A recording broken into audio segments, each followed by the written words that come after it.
Hey folks, this is Ray from DCRainmaker.com, and today I've got a complete tutorial, beginner's guide, the complete guide, whatever you want to call it, to the Garmin Forerunner 955. Now I've been using it for a while now, so I've got a pretty good feel for how it works, and in this video I'm going to take you through every single one of the features, both the new features and some of the existing ones. You can use the YouTube chapters along the bottom right there to find the section that most interests you. What makes this guide different compared to all the ones I've done in the past is that midway through, I'm going to stop and go out and do an entire workout, full interval workout, because I want to get back and show you the changes that happened with some of the new features throughout the day, depending on what you're doing. With that, let's just simply dive right into it. Now you can see the watch face has different components on it, and it is fully customizable. I can hold this middle left-hand button right there down for a second, and then go into the watch face option, and I can choose a different watch face if I want to. There's many different stock or default watch faces, or you can download ones from Connect IQ. You can see on the screen here a bunch of different Connect IQ ones. You can even put your own face on one if you want to, or gummy bears, or whatever the case may be. And you can customize all the different data components here by pressing this upper right-hand button and choose Customize. Then I can choose the layout, the data. In my case, I've customized to have this particular 7-day load there. I went ahead and also changed it down to the solar icon right there for the solar version. And we'll talk about the versions later on, solar versus non-solar.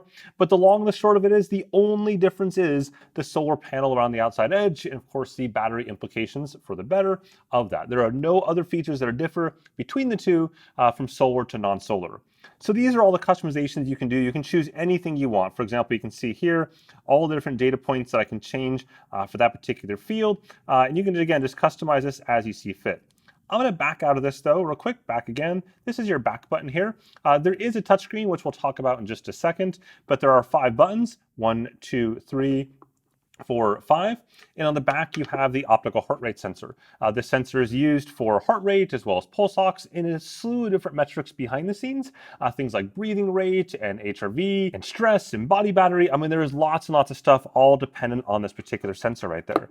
So I'm not going to save the changes because I like my watch face the way it was, and I'm going to go ahead down and I'm going to swipe down this time using the new touchscreen. So you can see as I swipe like this, it goes down into the widgets here, and I can keep on swiping as I see fit, or I can tap on something.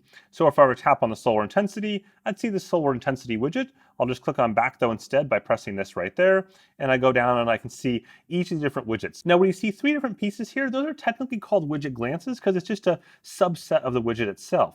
So if I were to open up the one that says excellent right there for my current VO2 max, you can see that there's other options within that. So now I can see my lactate threshold, I can see the prediction times based on my VO2 max for 5K, 10K, half marathon, marathon. The thing to keep in mind though is that this portion right here, those VO2 max numbers, do take, in my experience, about 5 to 6 weeks from putting on the watch for the first time, even if you have historical Garmin watches. And I'm seeing right now that my values are lower than normal, and I found that it drops like 5 to 7 units when I put a watch on for the first time. So normally these values float for me in like the 58-ish or so territory, but it's dropped down to 51 right now, and I'm having to slowly rebuild this up over the course of a number of weeks. At this point, I think I'm about 1 to 2 weeks away from finally hitting my sweet spot of those numbers, but we'll see there. Now going back again, you can see there are many different widgets, and we're going to dive into all these things right here and what they mean. There's our notifications for smartphones. For example, I can see here's a Strava ride that was uploaded, Zwift, and so on, different apps that are showing me updates to that. So anything that you configured on your smartphone will show up here based on whatever your settings are on the smartphone itself. I can go and I can see the weather. This is showing me the weather for my current location, the weather up ahead. It's going to get a bit rainy for our run. That's all right. Maybe thunderstorms there. We'll see. We'll find out what happens. Dew point, humidity, and every single one of these widgets is customizable. So if I go down to the very bottom here, I can get down to the very, very bottom. You can see edit, and I can choose the order of the widgets, and I can go down again to the very, very, very, very bottom, all the way down here, and I can choose add, and I can choose additional widgets. And these are the widgets that are stock widgets, and of course there's ones beyond that from third-party apps using the Connect IQ App Store. And I'll hit back again to get back to the widgets, and you can see here is a sleep widget. So again, kind of focusing on the basics at first, I can go and tap that, and I can see my sleep from last night. I got a sleep score and a sleep quality. If I open this up, it basically tells me a little bit about what happened last night from a sleep standpoint.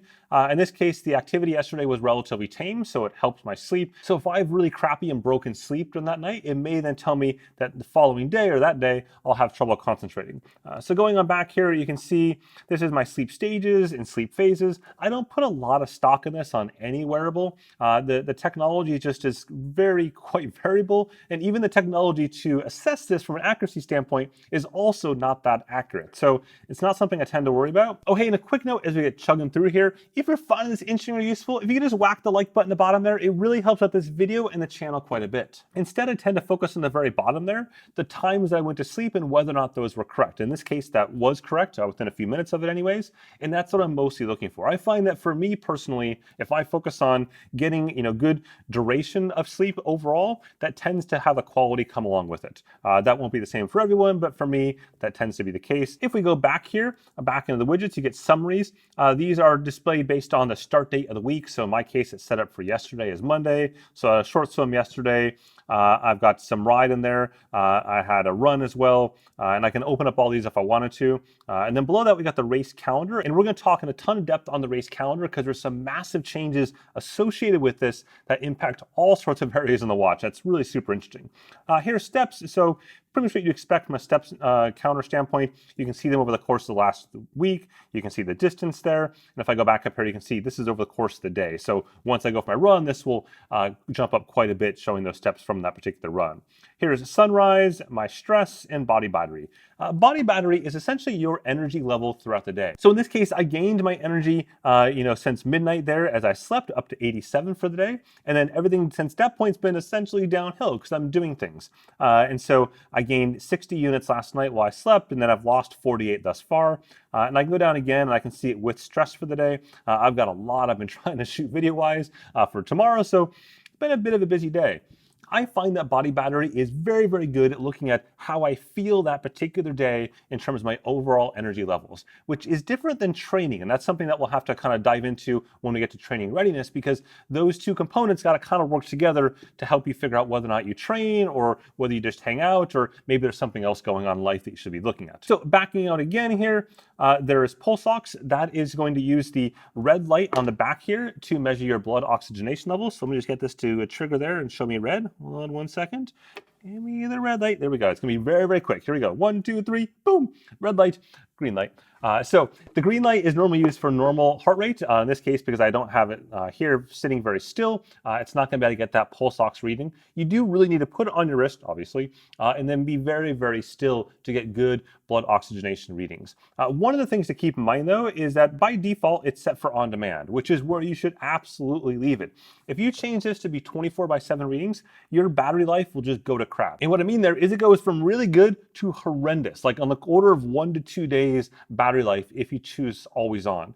The middle ground is during sleep, but it's not really middle ground. It's still going to be burning through a ton of battery.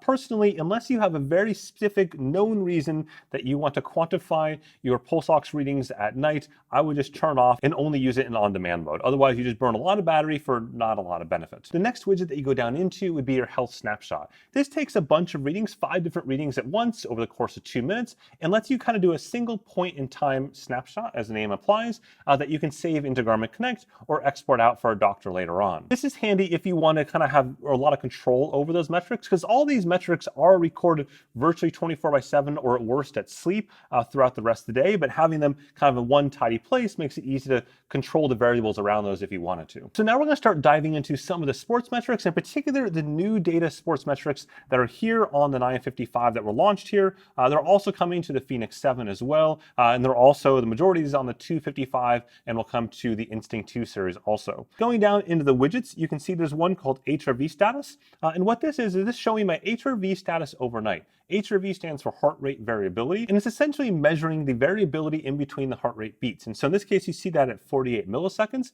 Generally speaking, the higher the value, the better, the lower the value, the worse. So there are lots of factors that impact HRV. Alcohol is a huge one. Having stress is another one. Having big workouts, another one. Lack of sleep. All the things that you would expect would make you kind of regret your previous day's choices when you wake up the next morning, those tend to impact HRV. It's the same sort of thing here. And so the way HRV works on a Garmin 955 or any of the newer watches here is that it has to first establish a baseline. And that baseline takes 3 weeks of wearing it every single night to bed. It's only going to measure your HRV values in the context of this particular section anyways, while you're asleep. And so the reason why they do that is because HRV values vary quite a bit throughout the day, even at night, as I'll show you in just a second here.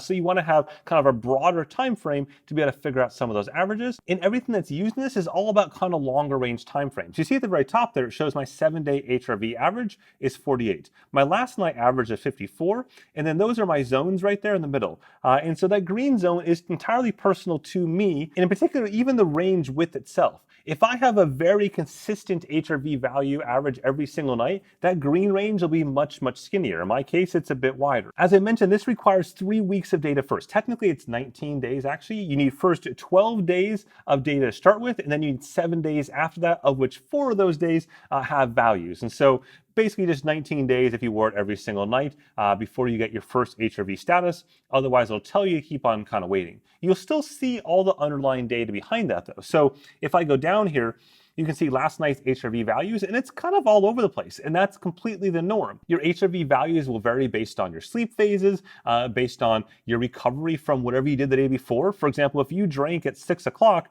then you're gonna see your HRV slowly climb up as you effectively burn that off throughout the night. And it can even be impacted, especially based on which side you're sleeping on, because that's gonna impact blood flow on that one arm. So the point here is to focus less on the kind of shifts that happen throughout the night and sort of the broader picture, not just within that one night, but over the course of many nights. And then the next page there, you see here's my 7-day average HRV values and how that shifts over time. And all of this is also viewable on the Garmin Connect mobile app as well, so you can see that there too. And the thing is, none of this is terribly new in the sports technology industry. Different companies have been doing HRV stuff for a while. We see companies like Whoop and Oura and also Fitbit and Polar, and plenty of companies are in this area, but this seems to be one of the more well thought out ways of looking at it, in particular trending over longer periods of time, where something like Whoop tends to trend over much shorter periods of time, and then something like Oura actually tends to be at the other end and less responsive to your night-to-night kind of changes in terms of your readiness scores. So if we go on back here, that gets to the next piece, which is training readiness. So undoubtedly, if you've had a Garmin device, you've probably seen this unproductive message at some point in time. But unproductive was very, very broad, and people kind of misunderstood it, rightly or wrongly. And so the training readiness is aiming to kind of replace that in terms of using it for your day-to-day choices. So you see right now, my training readiness is 67. I want you to really remember that number, because after we go out for the run, this is going to change quite a bit. So cracking this open, we have this little gauge, if you will. It goes down from 0 all the way up to, I guess, 100%. I've never seen 100%. I've seen 0 though. That definitely happens. But if we go below that, we'll see here are the factors. And this is arguably the most important thing that was launched today on the 955. And each of these factors here is basically the components that make up that score. So you can see my sleep was fair. If I crack that open, I can see my sleep quality. This sleep score right here, though, this is looking at the last 3 days of sleep. So it's not just last night's, it's also the previous 2 nights. The reason for that is that if you had horrible sleep, 2 nights ago, a red-eye flight where you didn't sleep at all, and then you have great sleep last night, that doesn't erase the impact of that red-eye flight the night before. It lessens it, but it doesn't erase it. Down below that, we've got the recovery time. This is since my last workout. Right now, if I open that up, you'll see 0 hours. Again, this will change after my workout. HRV status, this is what we just talked about a second ago. So you see that's balanced, that's good. Acute load, this is the last 7 days worth of training load. However, there's some changes here compared to what had been in the past. In the past, you had 7-day load, and visually that looks almost the same, except in the past, when you had a really big workout on the weekend prior that was still within that 7-day window, that would adversely sort of impact your load, even though it was maybe 6 days ago or 5 days ago. Versus now that burns off faster, and you see the impact of that in this green section, which is your tunnel right there. And so if I then tap into this, you can see that the acute load is in my optimal range to improve or maintain my fitness. If I go down, you can see the types of load that make up that. So anaerobic, high aerobic, and low aerobic. My goal for today's workout is anaerobic. I've got a bunch of kind of shorter repeats, 400s in there, that should pump that up and should land in anaerobic if I do it right. Going back again to the next component, we have sleep history. This is looking at the last 7 days of sleep scores, so you can see that there. And then we have stress history, looking at the last 7 days of stress scores. And lower is better here because you want to have low stress. So all of this means at the end of the day that if we go up here, I've got a training readiness score of 67 before my workout. Now, once I go out and do this workout, I should expect the following to happen. I should expect my recovery time to spike. I'm going to guess it's going to be probably 30 hours or so recovery time until the next hard workout. That's an important thing to keep in mind. And then as a result of that, my acute load will probably be borderline high, but everything else should remain the same because those are all the same. And then ultimately, that will impact my readiness score. And in fact, this score can actually increase throughout the day, and it will increase throughout the day based on recovery time burning off and going down. So with that, let's put this on and go for a run. I'm not gonna like make this whole video. It's just gonna be like a 5-second montage of me suffering on intervals.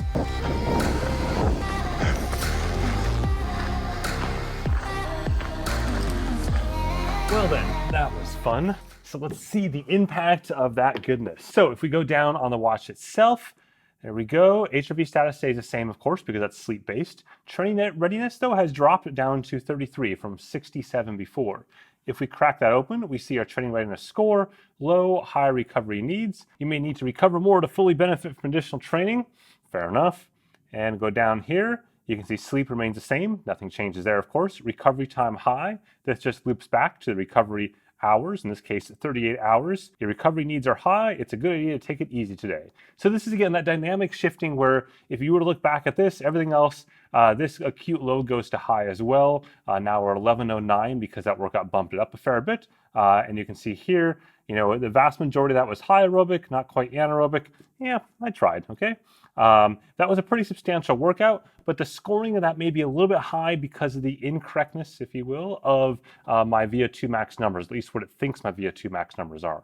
Anyways, going back here, everything else is the same. But the key thing is now I look at that and go, okay, 33, probably not a good idea to go out and do another hard workout today. Could I do something easy, like an easy spin on the bike for 30 minutes? Yeah, no problem at all. So this is where it's useful to figure out what you should do next. Meanwhile, down in training status, it's still chill and unproductive because it's just, again, unhappy about my VO2 max decrease, but it says HRV is balanced and acute low is high. That means, again, this piece here is high. And this is what makes up training status itself: acute load, load focus. That's those components: anaerobic, high aerobic, and low aerobic. And then if I tap this up here, you see it's on the build phase right now, May 31st through June 8th for the next race that it thinks I'm doing. Your overall load is high. Try scaling back the duration and frequency of the workouts. The build phase ramps up the intensity of workouts to increase your aerobic capacity. Peak phase, taper phase, and that's the race that it's aiming for right there, the running race that we talked about earlier on. And going back again here, we see a VO2 max stayed the same. So this workout didn't bump the VO2 max numbers, unfortunately. HRV status the same, and there's the recovery hours again, and a very slight bit of heat acclimation remaining from a workout a few days ago. You can see it's just decreasing down there as the weather here is pretty cool now. Okay, so with that, let's talk a little bit about solar instead. So going on back here, we've got the solar intensity. It's also viewable on the front widget there if you've got this configured on your particular watch face. In my case, I added solar there, so that's 0% because I'm indoors, of course. Going down here, this is solar intensity over the last 3 hours. So basically, this is my run right there. Oops. This is my run right there. And now I can see a deeper graph of that if I tap into it. Again, the last 3 hours, it peaked out at 44% in solar intensity. It's a fairly overcast day today, and I was in the trees on top of that, so that wasn't helping very much. If you look at the top here, that's a solar intensity kind of overall scheme. Each one of those blocks is 10%. There's 10 blocks in total. Once you get to the top, it's 100%. 100% means that you've got 50,000 lux sun conditions outside, which actually isn't that bright. In the winter here in the Netherlands, on a sunny day, I can clear just about 70,000 lux. In the summer, in a warmer location, a beach location, I'm going to clear up to 150,000 lux. So keep that in mind. The cool thing though here is that you gain all that you gain from the sun, meaning it's not capped at 50,000 lux. If you're out in the beach, in the Caribbean, or wherever the case may be, in that case, you're going to get the full power of the sun there and not be capped at the 50,000 lux there. And I'm saying 50,000 lux because when Garmin talks about the different solar charging kind of battery benefits, they always state 3 hours a day in 50,000 lux conditions.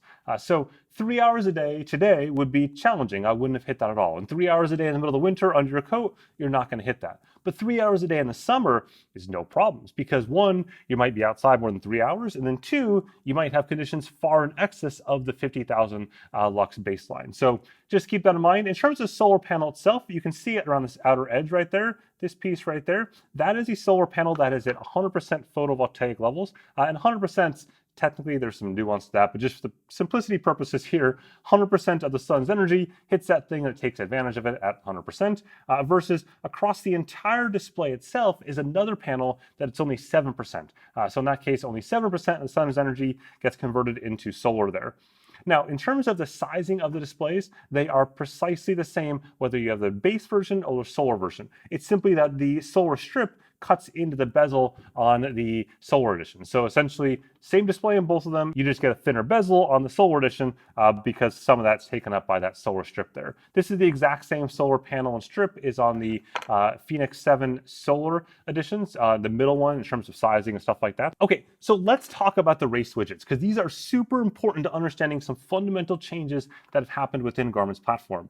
So I'm gonna go down here and keep on going down to find the race calendar. Where are we? There we go. So the race calendar, I've got 2 events on there. I've actually got more events, but not everything shows up right now. So I've got a cycling event here on Friday versus DesFit. And then down in July, I've got what is kind of like a fake race that I will with a friend on July 9th, a 10 mile or 16 kilometer or so race. So I'm gonna crack open the bottom one first because it's more interesting because it's a running race. So in this case, I open this up and you can see I got 5 weeks, 4 days. So it's counting down there till this race. I can choose to follow the course, but we'll get to that in just a second. This is the time I've set, 8 a.m. Central European time on July 9th. And then this is the current estimate of my finishing time based on my VO2 max. And so in this case, it thinks 118, like we talked about earlier. And if I go down here, you can see this is the estimated weather on that day. This is looking at the average weather for that particular day at that particular location, that particular time, 16 degrees Celsius. The high for the day, 25 and 14. It knows it's in Paris because I've loaded up the course in Garmin Connect. So I went onto Garmin Connect and I created the course and the race there, but they've actually linked up to active.com. So now if your event is supported in active.com, it'll actually pull all that information into this. Garmin also says there's some sort of API they built as well. So if other event organizers want to tie into it, they view it as a little bit of like a field of dreams. If you build it, they will come sort of thing. So eventually you might see Ironman and other different event organizers tying into this. So it all just simply enumerates onto your watch. So this is the course profile and this is the course itself. Now, let's look at what happens when I get closer to the race. In this case, this one on Friday. So in this case, you can see it's now shifted, showing me the precise weather that'll be at that particular time on race day, based on the weather conditions that are known for this location right there. And then you can see the course. Unfortunately, in the case of cycling, it doesn't have any estimates at this point in time. It's just simply, yo, there's your course. It's 55K, almost 2,000 meters in vertical climbing, and I can follow the course if I were to go back up to the top as well. Now, what you probably don't notice is actually missing a third race I have in here, a legit triathlon that I've got scheduled on my Garmin Connect calendar in later June or so, June 19th or something like that. And that's not showing up at all in the race widgets today, which is kind of a bummer given this is like, you know, a triathlon watch, right? So hopefully they'll fix that. They say that's on their plate. They just couldn't get there for launch. And one of the reasons they probably didn't get there is because there are so many other things tied to these events. So up until now, you would have thought, oh, this is just, you know, a cutesy thing to get a countdown. No, this actually drives daily suggested workouts. This drives your training status messages. This drives everything on the watch now in terms of some of the details around training. So if I go back here, I'm just going to go back to start and I'm going to pretend like I'm going to start a run. And one of the things they'll do is normally it'll say, here's a suggested workout for you. At this point, since I've already done a workout, there's no reason to do another one. But if I go ahead and I say, hey, give me more suggestions, you'll see now it'll say today's a rest day, tomorrow's a rest day, Thursday, and then Friday's my race day. That's fine, right? That's because I've got something scheduled for Friday. And then it goes into, yeah, let's do a long run on Saturday, a long run on Sunday, and then a rest day, and then the plan overview. And then this is where I start to see the different portions of the plan towards that July 9th race that I created there. So you can see the build phase here, May 31st through June 8th, the peak phase, the taper phase, and then the race itself. And then each one of these particular phases will automatically have workouts designed towards your end goal. So it knows that my end goal is a 16-kilometer race. If I put in there a 42-kilometer marathon, 26.2 mile marathon, then it give me different workouts for that because that's obviously a different kind of race. And then this even impacts things all the way back here in training status.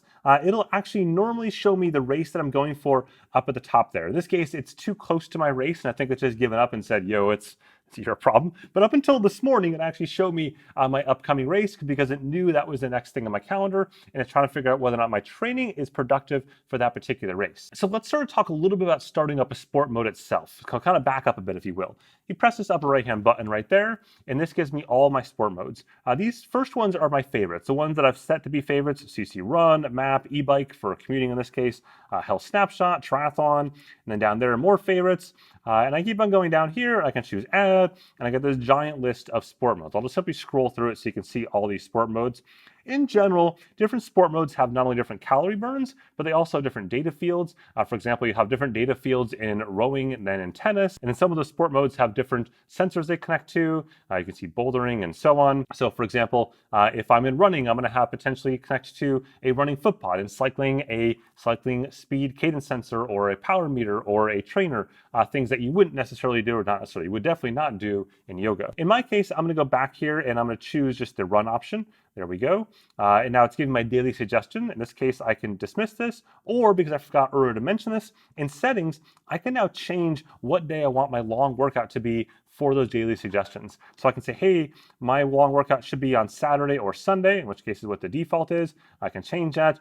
I can also change the pace target, so the target type, to be pace or heart rate for these. And I can also pause training. Let's say I want to go on vacation or just wanted to simply shut up for a while. I can pause training there as well.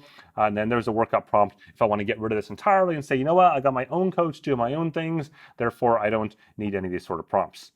Anyways, at this point, here is the run. It's now going to go ahead and find any sensors that it has connected. So in this case, it sees the RD pod up there in the corner. I don't have that nearby, but we would need that if we wanted to do running power, which we'll talk about in just a second. And then the heart rate sensor on the bottom is trying to find the heart rate. And so if I put my finger on there for a second, it should go ahead and light up that green sensor, and you'll see the green sensor. And that right there is it powering to full power for workouts. When it's doing 24/7 mode, it's at a lower power. And then once you go into workout mode, it goes at a higher power to be able to have better accuracy with all the pounding and things like that. I can change settings for the workout mode by just pressing this middle left button here, holding it on for a second. There's the run settings. I can go down there and change my data screens. I can do all this here on the watch, but with the 955, I can now also do these all on my phone. So I open up the Garmin Connect app. By now you probably already have it paired up. And you choose the More option right there, and then you choose Garmin devices. Now at the top here, you'll see my device, the 955 Solar. I go ahead and tap that. And at this point, it's going to open up the settings for that particular device. Now I can see there's lots of options here. Activities and apps, though, is the main area where you would configure the different data fields into or from. So I go and tap that open. Now this isn't super fast. So you choose run. Go back here. These are all of these sport profiles that I have set up. I can choose add to add more sport profiles, things that I have not already set up on the watch itself. So again, none of this is very fast. You're going to see the Runner Man icon a lot, but here's all those sport profiles that you can choose from on the 955 Solar or the 955 in general. Up at the top, though, we'll go back to run here, one that I've already configured. You can see run settings.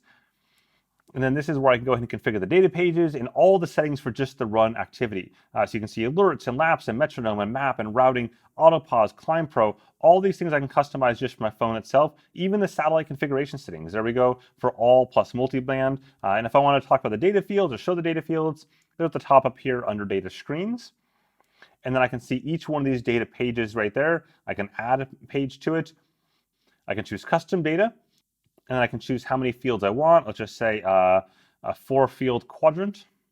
And then I can just choose each individual field from the list here. These are the kind of overall umbrella field types. So for example, in pace, you've got pace, average pace, lap pace. If you go to something like power, there's even more settings there. If you go to something like running dynamics, there's way more options in that one than other ones, just because of the nature of those particular metrics. So at this point, pretty self-explanatory. You just simply fill up your data fields and it syncs automatically in real time to the watch, and then you can go ahead and use it that way. You can still always configure the data fields on the watch itself through the activities menu, but this is handy if you're setting up a watch for the first time. If we back up into the run options, there's training. This is where I can choose a workout. So here's the workout I just did right there, the Tuesday 4x4 and then 4x8. And you can see the different steps there. In this case, it's a power zone based workout. So for running, I have my power zone 5 there, recovery for 130. And then I do, for the second half, my 800s, I did it pace based. So I did 330 to 4 kilometer. And again, 90-second recoveries after that. But I could choose other workouts or again, those daily suggestions. I can go down here, I can create intervals. I can do Pace Pro plans. Pace Pro plans are ideal for races where you load up a course and you can actually get the correct splits based on, whether it's incline or decline and your goal for that particular race. You could negative split and it'll walk you through each one of those kilometers or miles all the way until the end of the race, ensuring that you hit the target times you want. Strava Live segments, lactate threshold test if you wanted to enjoy that kind of pain, or you could just simply set a target. You could race a past activity, or you can pull things from your training calendar. Going back again, if I wanted to load up a course or some sort of routing, I would choose this here, navigation, and we'll get to that a little bit later on. And then we've got live track. This is where I've set up to automatically notify my friends and family when I go and start a workout. It'll automatically send them an email, and I've already got recipients set up right here. And then spectator messaging means people can actually send me messages from that live tracking page, and they show up on my watch. So something we saw introduced in the 945 LTE, and now it's here as well. This can just be simple messages like keep on going, you're halfway through, or it could be, friendly taunts from your friend of telling you how slow you're going. Group track shows you other friends that are on your Garmin Connect account and where they are in relation to you on the map, but it's not something I tend to use myself. Now, as I mentioned earlier, there is new running power on the Garmin Forerunner 955, and it's pseudo-native, meaning that you do still need some sort of Garmin accessory sensor, and this could be the Garmin RD Pod, it could be the Garmin HRM Pro, the HRM Tri, or the HRM Run to feed that data into it. It's essentially using the existing Garmin Connect IQ running app. As you can see right there, RD Pod is now connected. At this point, I'll start to get the running data fields. What's notable about the implementation here is that it has all the running data that you would expect from a power standpoint in here. So you can set running zones if you want to. So I can go right here into the settings. I'll go all the way down here into system, and I go down to user profile. Boop, boop, boop, boop, boop, boop. There we are. Where are we? So I go into here, into the settings. I then go down into current activity, user profile, perfect. And then keep on going down here, and you see heart rate and power zones. And then you've got power, and then you've got cycling and running. And I can set this to be based on my threshold power or just set up straight up watts. And then there's my threshold power right there, and the different power zones. And that's notable because you can now have, as you saw a moment ago with my workout for today, workouts that are based on running power zones. In addition, all the fields show up like native fields now on Garmin, just like a cadence or heart rate or power would on the cycling side. They're all the same here on running. You can add your own custom data fields as well to make up different data pages. Again, that's all pretty much native now here. The downside though is that it doesn't support Stride natively. You can still use Stride if you want to as a Connect IQ app, but it's not going to feed into this like a native power meter would on the cycling side. And then also it does require the sensor of some sort versus both Coros and Polar no longer require a sensor that can do it via the wrist. And in my testing, it's essentially the same. So it's something that I really wish Garmin would get there. As far as allowing Stride and others into this kind of feed here as a native power source, Garmin says they're not at all opposed to it. They just didn't simply make the cut for launch day, but it's something they'll be looking at down the road to add in, which would be nice. Now, before we start our run, we should talk about the satellite settings. That's a big change in the 955, though you might not realize it because they've changed the defaults, which is a good thing, I think. So if I go into the run settings right there, hold us down, left-hand side again, run settings, and go down into the satellite options, GPS. So in the past, you had what was essentially a blend between GPS and all systems. All systems now has 5 different satellite systems that it pulls from and dynamically figures out which is which. However, beyond that is what's called multiband or dual frequency GPS. And this has long been described as like the holy grail of GPS accuracy. We saw it roll out on the Phoenix 7 Epic series, and the results were pretty strong. And we're at the point now where the accuracy here is astonishingly good. And I talk about this in my in-depth review, whether it be in New York City, where I am perfectly on the streets, in some of the biggest buildings in the world. It's really astounding stuff. What's notable in the 955 though, is they've actually set the all plus multiband to be the default. In the Phoenix 7, they didn't. They were a little afraid of hurting battery life, but Garmin made the conscious decision here when I talked to them saying they want people to have the best accuracy, even if it halves battery life. And it does. If you leave this setting on the default here, you're gonna get about 20 hours of GPS time, versus if you go to the base GPS only option, you're gonna get about 40 hours of GPS time. So it's something to keep in mind. If you do need the additional battery life, you might wanna bump it down to all systems or a GPS only. In my case, I have simply left it on multiband. One thing to note though is that UltraTrack is definitely not like ultra better. It's ultra battery life. So if you set something on ultra track, you're going to lose a ton of data points. I would never recommend using ultra track unless you absolutely positively have to, because you're going to go beyond the 40 or so hours of battery life here. So like if you've got a race that you think you're going to finish in 35 plus hours, then definitely go with ultra track, or find some other way to charge along the way. But again, I would almost never use ultra track if you can avoid it. It's just not good GPS. Okay, so with that, we're gonna go back here to the start, and we just would press this button to start our workout. Oops, I just lapped it by simply swiping towards the right. By the way, you can use the touchscreen and you can lap this way. So if you just go like this, it swipes and does that. I normally have it disabled, but I turn it on for some demo stuff. I personally haven't found touch all that useful in my day-to-day run workouts. And again, by default, it is disabled. You do have to enable it to make it show up. So these are the different data fields that I've configured. I'm just going to press the down arrow here, the down button there, to get through them. I could also swipe if I wanted to like this as well. So heart rate, that's the time of day with live track. This is stamina. So stamina is essentially showing how much gas you have in your tank left for this particular workout. So the idea being here, if you were doing a marathon, you want to end the marathon with 0% stamina. But this will show you in real time, based on your current intensity, your pace, and your power, whether or not you'll reach that. So right now I've got 60% stamina because I just finished a workout. So again, it's all cumulative. It's going to pull those pieces in there based in part on the recovery time. But if I go down here, I create a slightly different stamina field. And this one is going to show me my distance and time until empty. So here's a photo from outside during the middle of my interval workout. You can see that those distance and times are fairly low because I was running pretty darn fast in the 400s and 800s. And so I can't maintain that 400 pace for 20 kilometers or so. It's a much shorter distance. And so during the workout, you'll see red when you're basically going down pretty quickly, and then you'll see green when you're recovering. And you can use this not only in those long steady state races like a marathon or even a half marathon, but also in training as well as even interval workouts. So in an interval workout, you're going to keep on going up and down with your sort of potential energy, and you've got essentially two different categories of energy. You've got your long-term potential and your short-term potential, meaning that you can only do an interval for so long before you go kaput. But if you recover for a minute or two, then you can do another interval. And you can see this after the fact in Garmin Connect on a little chart that shows you the ups and downs of your particular stamina over time. And if I look at longer workouts, when I was testing the Phoenix 7 back over this year, I did a 7-hour ride up the side of a volcano with 10,000 feet of vertical climbing,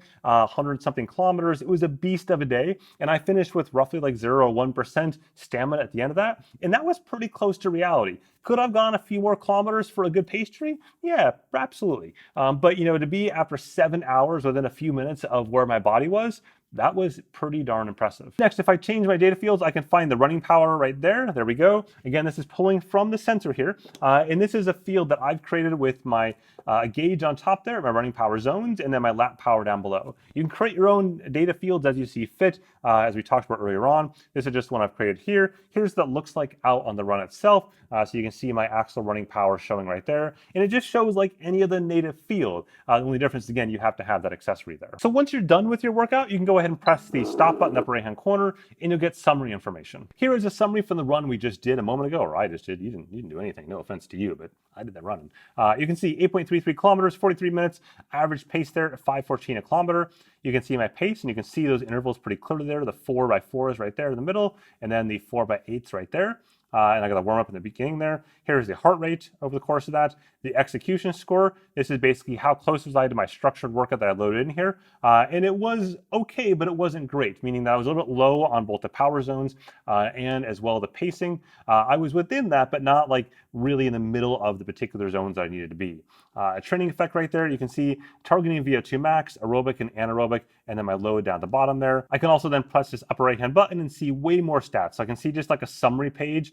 Here's my intervals. And it's cool because it automatically calculates this for you. So it knows the interval distance, the interval time, the interval pace for each of those. So if I had done the same type of intervals, like say 8x800 or something, then I would see the interval pace be more representative. In this case, because I did faster 400s and 800s, it's not quite the same. But nonetheless, there's there's my distance, my time, my running time, my walking time during recoveries. This is all automatically calculated. And there's heart rate, a whole slate of different metrics here, as you would expect in pretty much any Garmin watch. There's the power coming in there, right? Again, 350 watts for my average power, max power, 634. If I go back here, I can see like a training effect and heart rate.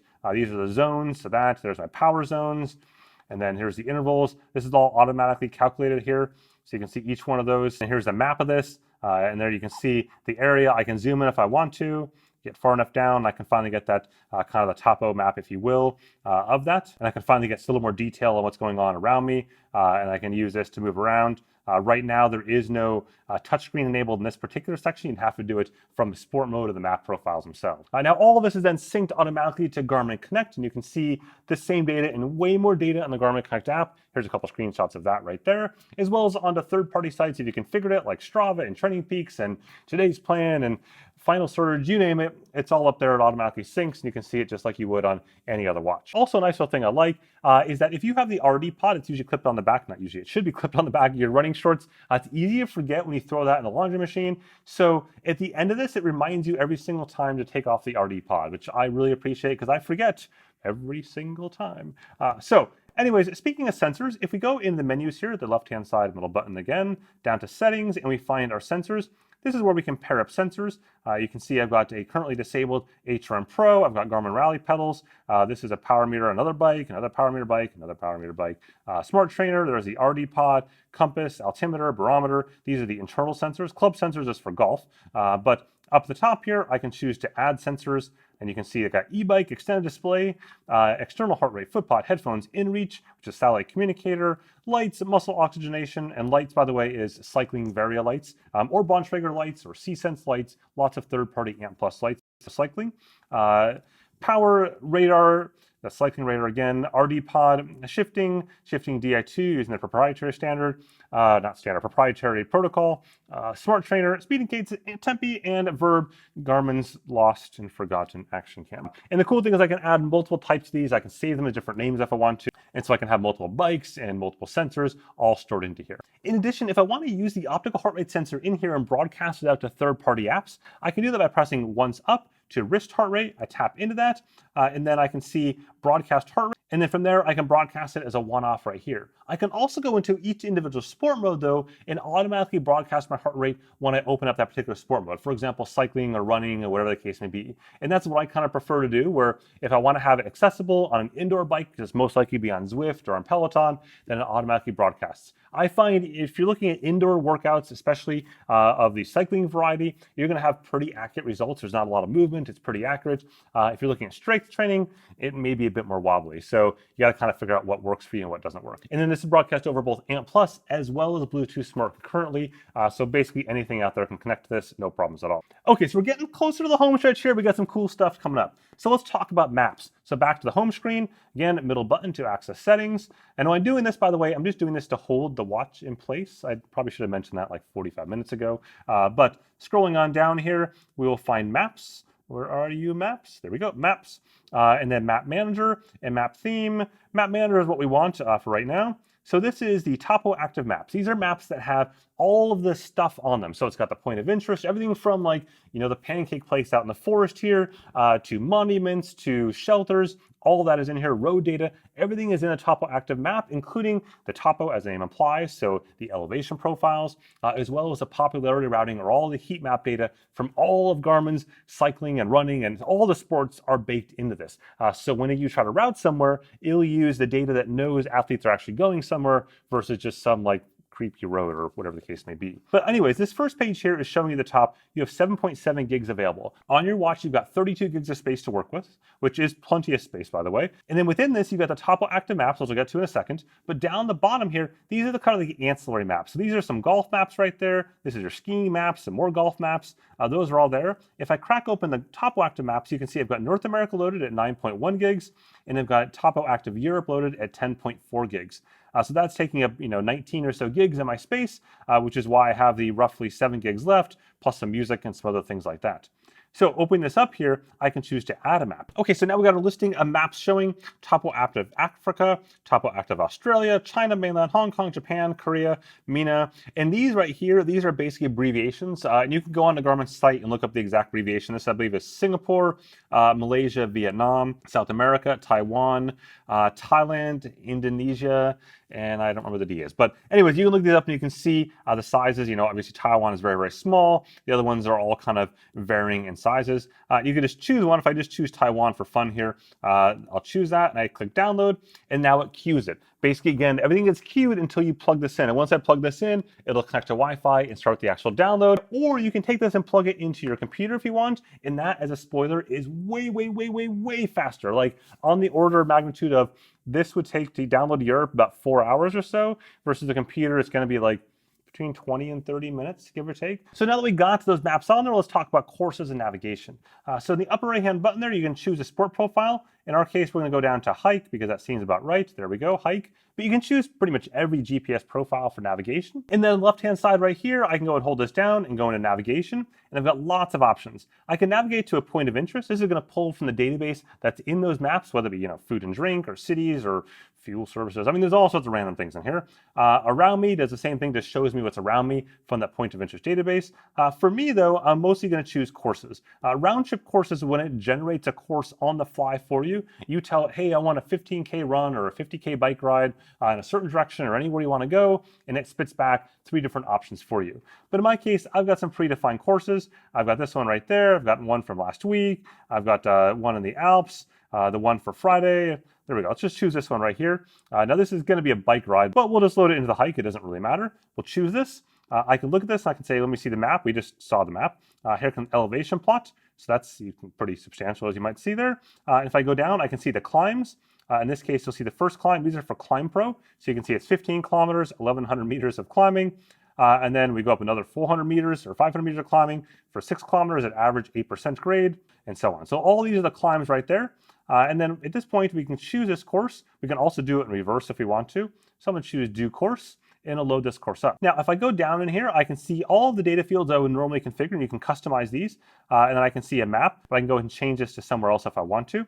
And then I can see at the bottom here, this is the up ahead screen. These are the waypoints that I've created on Garmin Connect that are notable to me. So the chalet there where I plan to stop and eat some food while Des goes past me. The summit where I plan to stop for a while as well. This town after the base where I also plan to stop and eat. And then eventually if we get further along, it'll show the next points after that, which would be the finish line, a couple of the things that we set up in there. Now, right now it's showing null values. There's no values there because of the fact that I'm indoors. But here's a quick picture of what this looks like outdoors for a different activity, and you can see it showing the distance to it. These are super handy just to be able to glance at it and go, oh yeah, I've still got X number of kilometers until I get there. And you can use this for races or training or hiking, whatever you want to be able to know how long it is until you get to these given points. Now, when you're out doing whatever activity it is you're doing, you're gonna get turn-by-turn directions from the watch. It'll tell you to turn left or turn right. It'll give you a warning as you get close to that. If you go off course, it'll route you back on again. One of the things that's notable about this compared to most other endurance watches that are not made by Garmin is that only the Garmin watches can actually reroute you on trails and roads. If you go off course from virtually all the other watches out there, they won't actually reroute you. They'll just simply say, go that direction to get back to your course. Go basically a compass heading to get back to your course, as opposed to this goes, yep, you need to turn left on Maple Street and right on Main Street, or go down this trail over here. And it works again across trails or roads. It doesn't matter where you are in the world. As long as those two things exist in the map set, it'll route you on to the next kind of point along that course. And then if you do have a course that has hills in it, like I showed you earlier on, that has those climbs, those are automatically generated on the fly.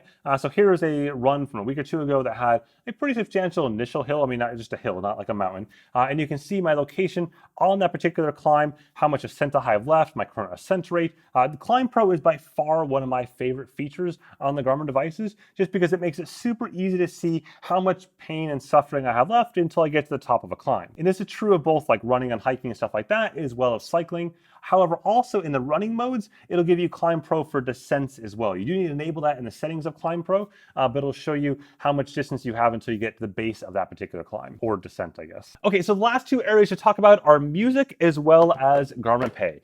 So in my case, I've got these headphones already prepared, just the Beats headphones I mentioned earlier on. So I'm gonna show you the music here. Music control. In this case, I'm gonna go ahead and press down here and find my music control. I've already logged into Spotify, which means the very first time you open up Spotify, It authorizes on your Garmin Connect account. You just enter your Spotify credentials. You do have to have a premium account, but it pulls them there. This is also true of Amazon. You can use Deezer. You can use your own MP3s. It all works the same once you got it set up. I'm just going to show you the Spotify though, because that's just the account I have. I choose Add Music and Podcasts. I then can choose Playlists. At this point, I'm in my Spotify account though. So if I were to go recently played, made for you, workouts, just choose workouts, for example, here. You can see it's going to pull down the workout playlist that Spotify has kind of predefined. And you can see here the different workout playlists, one called Beast Mode, Pumped Pop. You'll eventually get the little icons to populate it right there. We're going to go with Beast Mode. I'm going to choose Add, and it's now going to connect to the Wi-Fi network and start downloading those songs. When it downloads these songs, it's not super fast. Just like the maps, you can see right there is 0% complete. It'll slowly crawl along. It also burns a fair bit of battery. So if you were doing, again, 200 songs, 300 songs, however many hundreds of songs you're doing on this playlist, you may want to plug it in so just it doesn't drain the battery too much. So I went back and canceled, so I didn't have to download 200 songs. I just chose one that's 10 songs, the Cycling Tips Zwift Ride one. And now what I do is I just simply tap this in my library. It's completed that. Okay, so now I'll take my headphones out right here. It should go ahead and connect those in just a second. Make sure it does that. They're already on, okay. It's gonna search for it. Power Beats Pro is what I want. Searching for that. Boop, boop, boop, boop. There we go, and connected. And at this point, it has already started playing. You can see that green going around the corner there. Now you've got the controls here to pause it at the top. So I can pause or play. I can skip tracks right there. I can also go ahead and press this middle button, and this brings me to more controls, including repeat, shuffle. I got the library, volume. I can tap it, for example, to increase volume. I can use touch here as well if I want to. Head on back. And then again, previous, repeat, or off. It's really pretty straightforward. It's not super complex, but that's sort of the point. If you're out running or doing a workout, you don't need a lot of features. You just want the basics just to be able to play, pause, change tracks, like just simple stuff. Okay, so go ahead and pausing that right there. That is music. Okay, so let's talk about contactless payments. At this point, I've got my little card reader here. This is just if I was a merchant somewhere else. There we go, so you can see that. I put a $1 charge for a water bottle, just kind of a fake charge in here. And then I've already pre-set up my credit cards. You just use the Garmin Connect app. You follow the prompts through to add a credit card. Super easy, as long as your bank is supported, of course. That's really the big ticket there. You can search for Garmin Pay banks online. You'll find the link to the site. It shows all the current banks that are supported. In the US, it's probably going to cover you for most of the major credit cards. Outside the US, it's a complete crapshoot whether or not your bank will be supported. So I've added in there. Now you can access the controls menu, upper left-hand side, just like that. And you'll see the little credit card wallet right there. I tap that. I then enter my super secret password. Can't you have it? You know this. Okay, 1, 2, 3, 4. There we go. And once that's done, I go ahead and just have it right next to the reader. So you can see it's counting down. This is basically the time you have to go ahead and complete this. If you're wearing the watch, you'll need to do the passcode once every 24 hours. So you don't need to do it constantly. There we go. And all I got to do is bring this near to the reader, tap it, and you'll see the green check mark marking that complete. Over here, it says, please wait, payment approved. And it's as simple as that. It's now been approved and shows here. I'm going to skip sending a receipt. There we go. And I'm done. It's as simple as that. And thus we have reached the end of the line for the beginner's guide. I've covered everything I could possibly cover in what is, I don't know, probably an hour or something like that by now. If you found this super interesting or useful or anything at all, really, go ahead and whack that like button or consider subscribing for plenty more sports technology goodness. With that, have a good one.